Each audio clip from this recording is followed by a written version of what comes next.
O futuro ministro da Casa Civil, Onyx Lorenzoni, confirmou que o governo do presidente eleito Jair Bolsonaro vai ter 22 ministérios, 7 a menos do que no governo Michel Temer. Nesta segunda, ele apresentou a estrutura ministerial, explicando atribuições de cada pasta, principalmente as que vão incorporar funções de ministérios que serão extintos, como o do trabalho.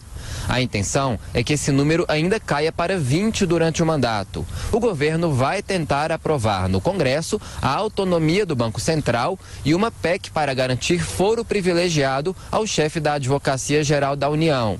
Assim, os dois órgãos não precisariam mais ter status de ministério. Da futura equipe, faltam ser definidos apenas os ministros do Meio Ambiente e dos Direitos Humanos. Onyx Lorenzoni também comentou sobre a formação da base aliada no Congresso. Segundo ele, a base pode chegar a 350 deputados e pouco mais de 40 senadores. Para aprovar uma emenda constitucional, são necessários 308 votos na Câmara e 48 no Senado. O futuro ministro voltou a dizer que o modo de negociação com as bancadas vai mudar. O toma lá, dá cá, usual que se construiu no Brasil ao longo das últimas décadas, inclusive nos estados, vai ser completamente reavaliado e revisado. E nós estamos dizendo para as bancadas que vai ser assim. Nada impede que uma bancada partidária indique um técnico, um médico, um engenheiro, não tem problema nenhum. Tá? Agora, não será com aquele espírito operativo que a gente sabe o que significa. O futuro governo reconhece que aprovar a reforma da Previdência é um desafio e tanto para o ano que vem. Para Onyx Lorenzoni, mesmo sendo uma pauta urgente, o Planalto não pode ter pressa. Nós precisamos ter clareza de que assumem de novo. Metade da nova Câmara e metade do novo Senado são novos. Eles precisam de um tempo para se adaptar, para conhecer a mecânica de funcionamento. Então, o governo não tem assodamento. Onyx ainda confirmou a criação de 2 subsecretarias para lidar diretamente com o Congresso. Uma composta por ex-deputados para a relação com a Câmara e a outra de ex-senadores para o diálogo com o Senado.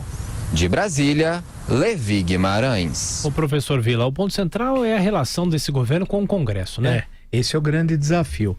Bem, o governo insistiu, formou o ministério sem fazer o dano que se recebe. Ponto positivo. Não há nenhum caso, bem há. 1990, a formação do Ministério Collor também foi dessa forma, sem nenhuma consulta ao parlamento. E um ministério muito enxuto, né? Basta ver que o governo Collor criou o Ministério da Infraestrutura, o Ministério da Economia, algo que inclusive foi criado também por esse governo. Era uma outra situação histórica, é verdade, era produto da primeira eleição direta depois de 29 anos, é verdade, mas não fez consulta ao parlamento. Claro que acabou daquela forma como é conhecido, com o processo de impeachment. Ele não foi empechado da presidência, entre aspas, ele renunciou antes de concluir o processo de impeachment naquela manhã do dia 30 de dezembro de 1992. No caso do governo Bolsonaro, e esse é muito positivo, esse dano que se recebe é antirrepublicanismo absoluto, é corrupção. E que foi dado um fórum até acadêmico chamado presidencialismo de coalizão. Não há nada tão ridículo como chamar o saque organizado da coisa pública de coalizão. Não é coalizão. Coalizão em regime parlamentar, por exemplo, que não é o nosso caso, você tem aliança de vários partidos políticos com base em questões político-programáticas. O presidencialismo até então, dos 30 anos da Nova República, quase sempre foi o presidencialismo do saque. Ou seja, você entregava a um partido o ministério com porteira aberta ou porteira fechada. É interessante essa expressão. Ou você entregava o ministério só para um partido roubar, ou você entregava para o partido roubar como ministro e os outros cargos entregava para outros partidos roubarem. Ou seja, a ladroagem era explícita e feita pela imprensa, falavam tranquilamente e raros eram aqueles que questionavam esse presidencialismo de transação tal. Então, isso é muito positivo. Agora tem um custo político alto. Vai reabrir o Congresso. Houve uma grande renovação, importantíssima no dia 7 de outubro, a eleição para os legislativos estaduais e para o Congresso Nacional, 2/3 do Senado e toda a Câmara dos Deputados, mudou a cara do Congresso Nacional. Claro que continua gente da pior espécie, Jader Barbalho, Renan Calheiros, essa lata de lixo da história ainda não foi completada, mas foi uma grande mudança.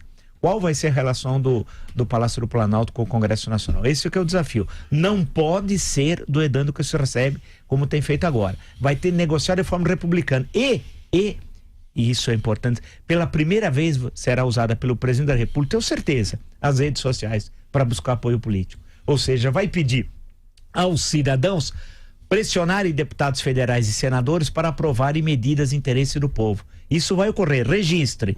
Também ocorrerá, registre, convocação de rede nacional de rádio e TV nas medidas que o governo considera importante ao enviá-las para o Congresso Nacional.